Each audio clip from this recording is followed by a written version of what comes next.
Hi guys and gals and all my non-binary friends. So today we are going to Utah, and when I think of Utah, only thing I can think of is like when I tell people like, oh, I'm originally from Alabama. They're like, oh, what part of Alabama? And I'm like, oh, Utah. And they'll be like, you mean the state? And I'm like, no, EUTAW, not UTAH.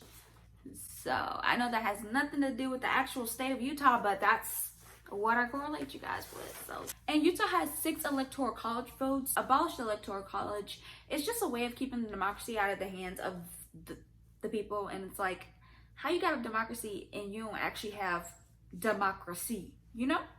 Don't really make sense. Key dates for Utah are going to be October 23rd, which is the voter registration deadline for mail. October 23rd, again, is going to be the voter registration also for deadline for online. And then October 20th is going to be the recommended date to have your mail-in ballot back in.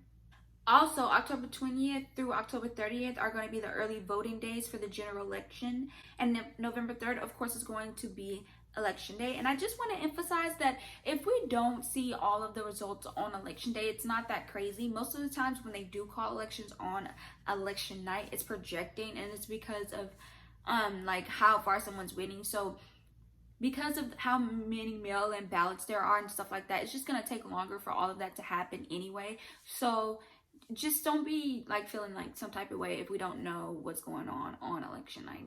And if you've never voted and you want to register to vote, or you want to check your registration, or you want to track your ballot, please check out vote.org and Vote Save America. Links will be down below in my description box. In Utah, you can register the same day you want to vote, but you have to do it in person since online by mail, and by mail it's only through October 23rd. What are the vote by mail requirements in my state? All registered voters in Utah are sent mail ballots. To change the address you'd like your mail ballot to be addressed, update your address. Again, check out Vote Save America to get links to all of that. They recommend that your ballot be sent in by October 20th, and also October 20th to October 30th are going to be the early in-person voting days. So, but if you can vote by mail, please try to have it in by October 20th. Does my state require my ballot to be postmarked or delivered by election day? Mail ballots must be postmarked by November 2nd and received by Monday, November 9th. You can also drop off your mail ballot to a voting center or a ballot drop box by November 3rd.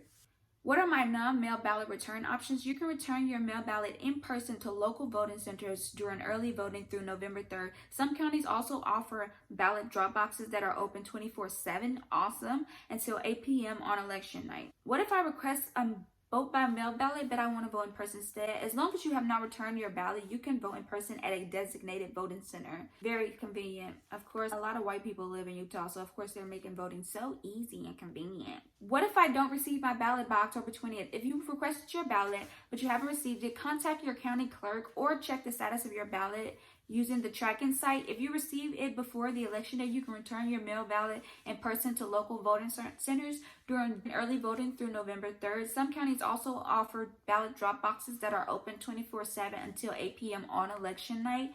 If you still don't receive your ballot by election day, you can cast a provisional ballot at your polling place. And again, early voting is October 20th to October 30th.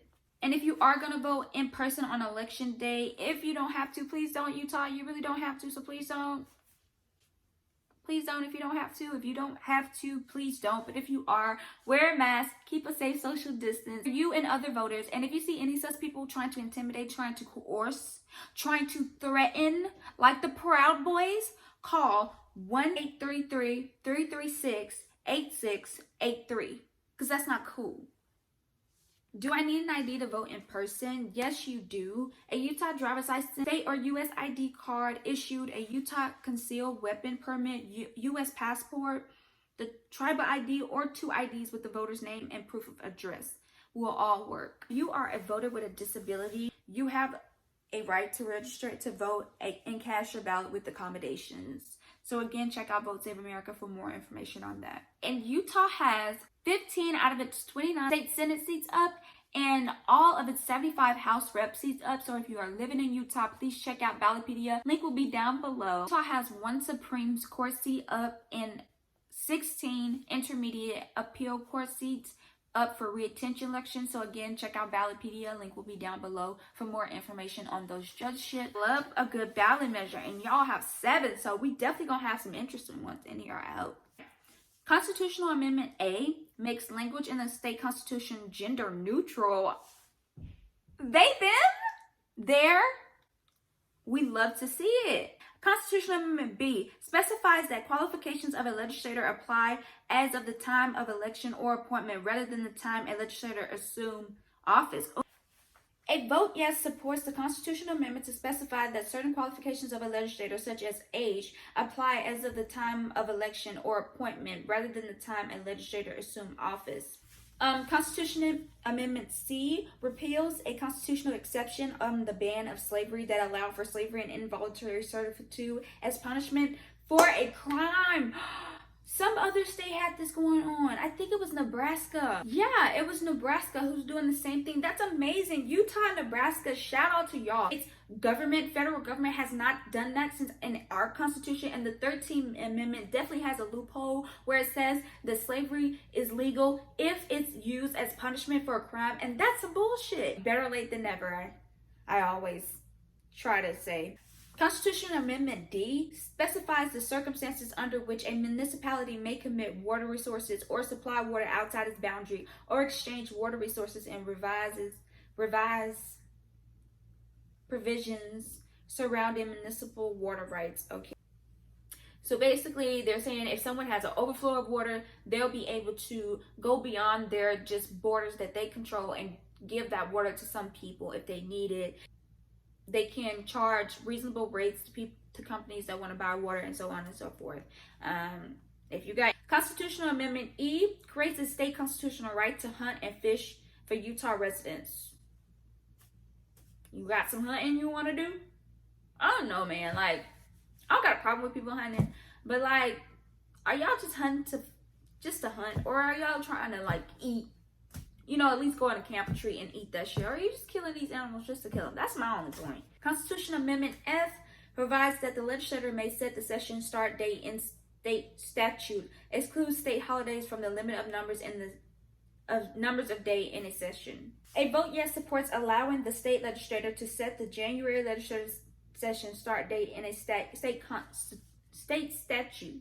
The amendment would allow the state legislature to set the January session start date in the state statute. The Utah Constitution currently provides that federal holidays are excluded from the state's 45-day session limit. The amendment would continue to exclude state holidays from the limit and would not change the length of the legislative session. And finally, Constitutional Amendment G allows the legislator to use revenue from income taxes and property taxes to support children and support individuals with a disability. A vote yes supports allowing the Utah State Legislature to use revenue from the income taxes and intangible property taxes to support children and individuals with disabilities. The Constitutional Amendment would allow the Utah State Legislature to use revenue from income taxes and intangible property taxes to support children and to support individuals with disability. Currently, under the Utah Constitution, tax revenue from income taxes and intangible property may only be used to fund education. So these are the districts that school board elections are up at.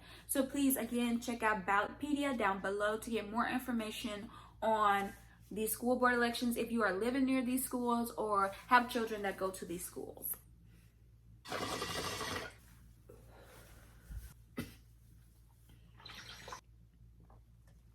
All right. Utah. I hope you found this video informative. I really hope that you're making a plan to vote.